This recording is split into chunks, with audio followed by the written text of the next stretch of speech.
corresponde a esta ciudad de Rosario, si no, no estaríamos en Rosario. A las 2 de la tarde, con 18 grados, cámara frigorífica, salí del trabajo a 44 rayos del sol, casi me muero. Bueno, pero vamos a estar esta noche y vamos a decir que la semana que viene no vamos a estar, nos vamos a tomar unas pequeñas vacaciones. Así que este es el último programa del año y vamos a arrancar recién, la semana que viene, la otra semana, con la nueva programación de lo que queda del día y de este espacio que se llama Lo que queda del día.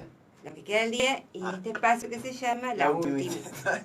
Pero hoy tenemos como invitada a nuestra querida Ruth Mazzarolo, que nos va a hablar, como de costumbre, de cosas que nos interesan a todos. ¿Cómo te va? Bien, bien, muy bien. Bueno, me alegra mucho. El calor también. Sí. Bueno, contanos de qué, Hoy, qué habíamos quedado. Como estamos en la semana de Navidad todavía, vamos a hablar de Jesucristo. ¿De qué? De Jesucristo. Ay, de Jesucristo. Jesús de Nazaret. Vamos a hablar. Bueno, decíamos que Jesús nació en Belén, todo el mundo lo sabe, eso es la historia, Sí. que se festeja la Navidad, y José y María, que eran sus padres, vivían en Nazaret.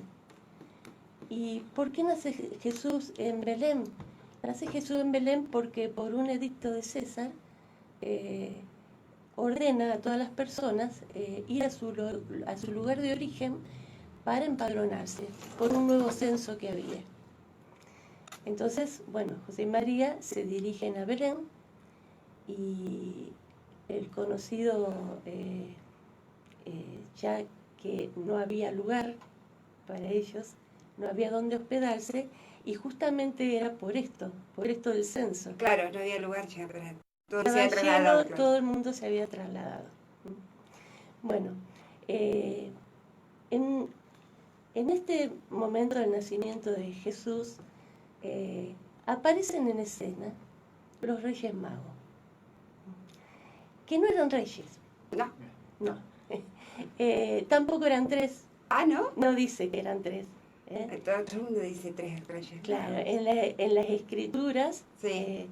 Donde está la historia, no dice que eran tres, y menos que se llamaban Melchor, Gaspar y Baltasar. Ah, ¿y cómo en la iglesia en Alemania que dice tener los restos de los 3 reyes magos? Se tienen las cráneas de los 3 la reyes iglesia de la catedral de Colonia. En Colonia. Vaya a saber. No dice la escritura. Tampoco dice de qué raza eran, por lo tanto, no se sabe si uno era negro, si era blanco. No sé. Sí, yo había visto un documental de Discovery que obviamente habla de toda esta investigación de qué estrella estaba hablando, que en realidad no es ninguna estrella tampoco, Júpiter, y dicen que posiblemente estos posibles reyes magos hayan sido partos, que parte de una raza, de una tribu que pertenecían al imperio persa. Puede ser, según del lugar donde venían. Claro. Y tampoco eran los magos de los que estamos acostumbrados ahora. No. Eran más sacerdotes. Eran astrónomos, claro, estudiosos de las estrellas. Claro. Por eso hablaban de seguir esa estrella para encontrar dónde había nacido el rey de los judíos. Y cuando van preguntando dónde está el rey de los judíos que ha nacido, el rey Herodes se entera y los manda a llamar enseguida. Claro. Y entonces les dice, cuando lo encuentren, por favor avísenme que yo voy a adorar. Mentira, por supuesto, porque tenía terror como otro rey. Claro, muy político lo de Herodes. Entonces, dice la escritura que los magos de Oriente, avisados en sueño que no volvieran a Herodes, se van por otro camino. O sea, muy astutos. Claro. Herodes, con una bronca tremenda, que hasta se habían burlado de él los magos, del terror de que existiera otro rey, manda a matar a todos los niños menores de 2 años. lamentablemente, el 28 de diciembre, Sí, sí, sí. que se hacen tantas bromas, lo que se recuerda el Día de los Inocentes por la muerte de estos En realidad se tienen que hacer las bromas en el 1 de abril, porque el 1 de abril, sobre todo la cultura anglosajona, es el día de los Tontos. tontos. Ahí está. Bueno, desde el siglo 8 antes de Cristo, se hablaba siempre del camino al mar. El camino al mar era una región donde era el tránsito comercial, ¿cierto? Y estaba muy favorecida esta región por los ríos que la rodeaban. El río Nilo, por donde venían las civilizaciones faraónicas, y los ríos Éufrates y Tigris, por donde venían los sumerios y los acadios. Acadia, es donde se dice que realmente entre esos dos ríos estaba el paraíso. Claro, bueno. Esa región era la región de Galilea. Y bueno, era una región rica en las tierras muy fértiles. Y se cultivaba ahí especialmente el lino, por lo que hablaban de las telas que eran muy buscadas para comprarlas, venían de todos lados. También se habla del cultivo del olivo, y que los aceites eran muy especiales, también muy buscados, y de la pesca.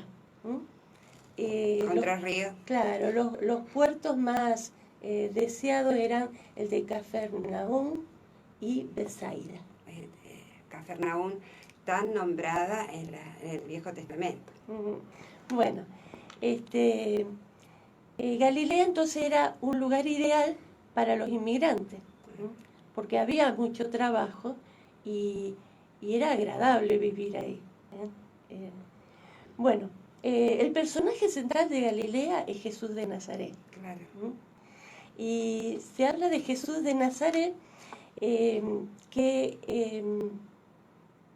mal se habla, digamos, de que era carpintero, porque decir que era carpintero es algo incompleto, porque se lo nombra como tecton, T-E-K-T-O-N, que en griego era una mano de obra especializada. Así como un ebanista, digamos, para obra. Eran tipo arquitectos y a la vez carpinteros, herreros y artesanos. O sea, un tipo constructor. Sí, pero bien especializado. También Jesús se supone que llegó a hablar el griego, porque en la zona se hablaba el griego, y que también dominaba el hebreo, porque dicen las escrituras que en un momento él entra al templo y lee, y que también sabría arameo, porque las escrituras se escribían en hebreo, pero se interpretaban en arameo. Ah, qué interesante.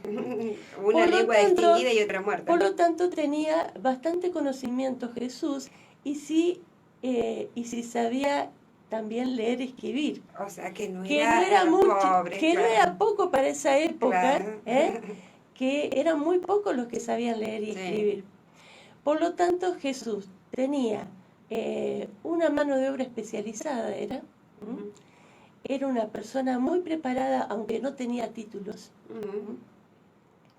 Por eso se lo consideraba un hombre sabio, un maestro y un realizador de milagros. En aquella época, los reyes eran considerados como elegidos por Dios, como representantes de Dios, en la tierra, los mediadores de Dios. Y supuestamente, cosa que no cumplían, debían preocuparse por la justicia social y el orden social, cosa que no cumplían. Bueno, mejor no ahondemos en el tema. Bueno, Jesús era considerado el rey de los pobres, el representante de los pobres. Parecía un delegado gremial, digamos. Sí, sí. No político. Él venía a libertar a los pobres, Claro. ¿no? De la esclavitud que tenían. Él era, Jesús también no venía, él venía a servir y no a ser servido. Claro. Todo un concepto diferente. Es decir, que había una conjunción total entre Jesús y los pobres. Y Jesús es el primero que habla de inclusión, Mira vos. porque él logra hacer entender que todos eran iguales ante Dios, Ujú. que tenían los mismos derechos. Además, él incluye en la sociedad a la mujer, Ujú. la eleva porque él le dirigía la palabra a las mujeres, Ajá. cosa que los judíos no hacían. En ese momento. Y también pide por favor que dejen que los niños vengan a él, porque los niños en aquella época eran considerados personas incompletas, Ay, Dios, claro. porque todavía no había... No habían desarrollado, no se habían desarrollado, no servían para el trabajo, digamos. Claro. Es decir, que él es el primero que habla de inclusión sin nombrar la palabra inclusión. Ah, claro. Es el primero que habla de inclusión. También hay que tener en cuenta que cuando hablamos de los milagros que él hacía, no era solo que la persona volvía a recuperar, por ejemplo, si era ciego la vista o si era paralítico volvía a caminar. Porque en aquella época las personas que tenían algún defecto físico prácticamente no eran consideradas personas. Claro. No existían para la sociedad. Ujú. No eran respetados para nada. Incluso los que tenían lepra eran bueno, llevados sí, claro. fuera de la ciudad, Represalios. y algunos, los que tenían misericordia, le alcanzaban la comida a cierta distancia y se iban y venían los leprosos. Bueno. Entonces, ¿qué pasaba? Cuando Jesús sanaba a alguien, no solo le devolvía el bienestar físico, Debían ser personas. sino podían insertarse de nuevo en la sociedad. O sea, volvía a ser una persona. En los términos considerados de esa época de persona. Claro. Por eso la gente se desesperaba y lo corría para tocarlo, para ser sanado. Claro. Bueno, para las autoridades de aquella época, Jesús era un revolucionario, Claro, un subversivo. un agitador. Un subversivo. Entonces, ¿qué pasaba? Ahí había como un cierto acuerdo entre los judíos y el Imperio Romano. Se hablaba del microcosmo de los judíos y del macrocosmo del imperio. Ujú. Y los judíos habían llegado a un acuerdo con el imperio que ellos iban a mantener el orden social. Ajá. Cuando empieza Jesús su obra, Sí. claro, el pueblo estaba revolucionado. Claro.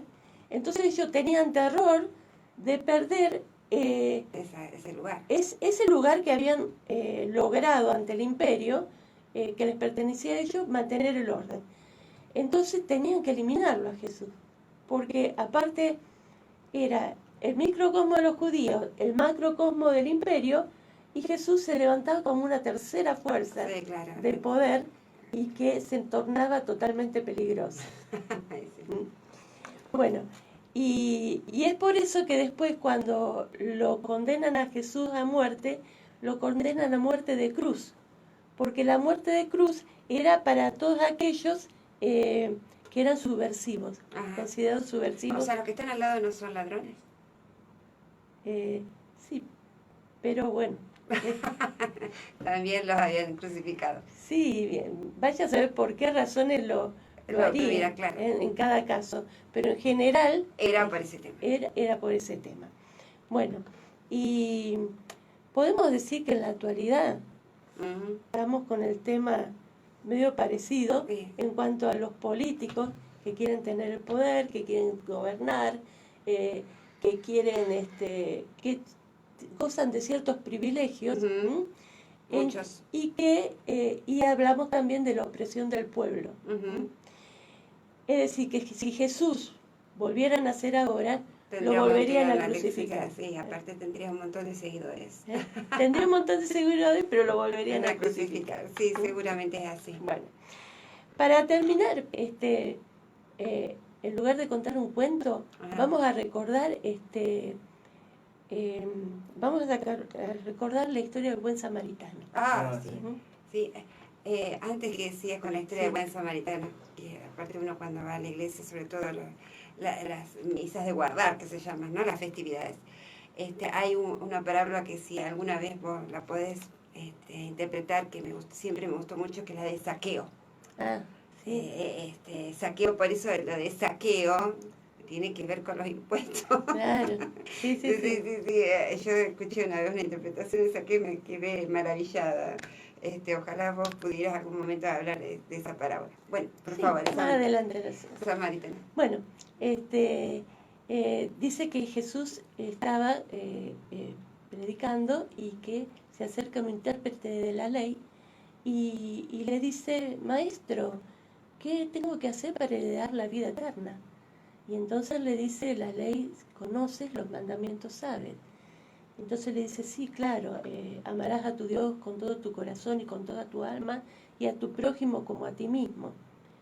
Sí, así es, le dice Jesús. Bueno, entonces hazlo. Claro. Entonces él dice que como se quería justificar, a ver, ¿por qué no hacía eso? Pero ¿quién es mi prójimo?, le pregunta.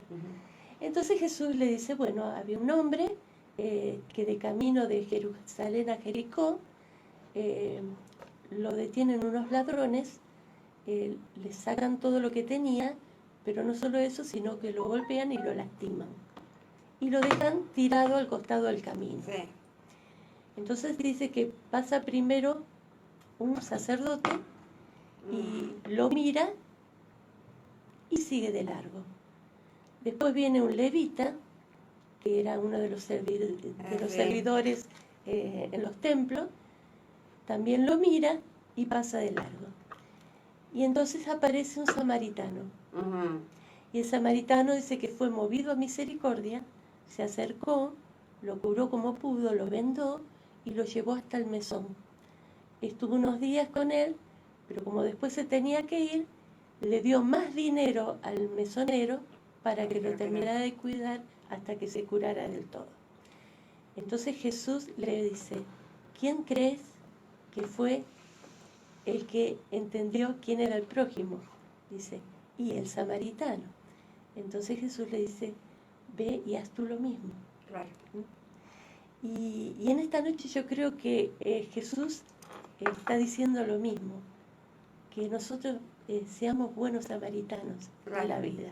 Sí, eso es lo que está diciendo. Es la mejor manera de interpretar todo el amor que Dios, Jesús, tenía para con el ser humano. Divino. Además,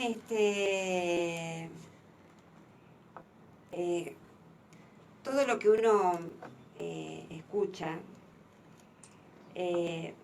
siempre tiene una gran enseñanza. La Biblia, más allá que después todos los científicos e historiadores dicen no nació en esa fecha, imposible que haya sido en ese lugar, no era una estrella, la Júpiter, no eran magos, sino astrónomos, no eran tres, eran un montón, no les llevaron incienso. Pero cada una de las escrituras tienen tanta reflexión y tanta enseñanza que son realmente ley. Sin embargo, los escuchamos y después nadie actúa en consecuencia, ¿o no parece? Claro, por eso lo que Jesús invita es a ser buenos samaritanos, no solo para Navidad, todo el año. Claro, y además hacerlo realmente de corazón, no andar pensando en otras cosas. No, claro. A veces simplemente una sonrisa alivia muchas cosas. Por ahí en los posts, viste que por ahí en Facebook te bombardean a cosas. Pero había uno que un abrazo vale más de 1000 palabras, ¿viste? A veces un abrazo sincero, obviamente, no pegajoso, ni no como el día de hoy, que cualquier abrazo sería pegajoso. Pero un abrazo cálido a veces ayuda más que montones de palabras, porque una vez lo que necesita es sentirse acompañado. Claro. Y eso es ser buen samaritano. Uno Mm. no esperar a que el otro esté caído para ir a levantarlo, o Ujú. para hacer el gesto bondadoso o del samaritano, sino el que uno tiene al lado. Para la iglesia el prójimo es el próximo, el que más cerca tenemos. No necesitamos irnos al África, Ujú. lo podemos hacer acá. Con el que a veces compartimos todos los días y lo tenemos al lado y no sabemos ni quién es. ¿No es verdad, Ruth? Sí, y así. Ay, Ruth, como siempre sos tan cálida. Ojalá sigamos con estos micros. Ujú. Y por mí encantada que venga los viernes, fantástico. Siempre me voy con una reflexión cada vez que venís a estos micros. Lo hacemos los miércoles, pero bueno, excepcionalmente venimos los viernes. Y espero que empieces el año divino. Gracias, igual para ustedes. Sí, que la verdad es que lo que ha cambiado en la sociedad, no sé si individualmente, pero sí socialmente, es que ahora no es que no tenemos más tolerancia. Lo que no tenemos, lo que sí tenemos es un poder de ver que cuando la cosa no va para uno, no va para ninguno. Claro. Entonces nos organizamos. Se ve con mucha más claridad en lo que pasó en Mendoza con el tema del agua. Ujú. Que por otra parte no se vetó, simplemente se suspendió, con lo cual queda un tramo largo el agua de vital importancia, es como el oxígeno. Si no Claro. tenemos eso, no vivimos. Sí, sí. Bueno, Ruth, ¿qué decimos para el último programa? Para los que Ujú. te están escuchando. Bueno, que en estos días que uno está tan sensible, ¿no? Las fiestas, hay muchas personas que no les gustan, Ah, sí. porque más que nada cuando falta un ser querido, Ujú. ¿m? Cuando hay una ausencia, hay un vacío. ¿M? Pero justamente nosotros creo que tenemos, los que creemos en Dios, sabemos que esos vacíos Dios lo puede llenar. Claro, sí. Dios lo puede Sí. llenar. Es duro, ¿Sí? es duro. Es duro, pero Dios puede. Bueno, sí, ojalá. Sí, supongo que Ese es sí. mi mensaje. Bueno, tu mensaje. Entonces te despedimos hasta la semana que viene, ¿no? La otra, que vaya a saber si venía el viernes o el miércoles, ya lo vamos a anunciar. Y quedó grabado, así que te lo vamos a poner en nuestra página. Bueno, Videíto y todo, para que quien quiera volverte a escuchar, lo pueda hacer reproduciendo. Bueno, y acá nos vamos a un pequeño corte, Juan Manuel, y después seguimos con Eugenio. No, yo no. ¿Cómo que vos no? No tenemos invitado. Sí, pero todavía no llegó. Cuando Ah, todavía no llegue, llegó. Bueno, ok. listo. No hay problema. Un pequeño corte y volvemos.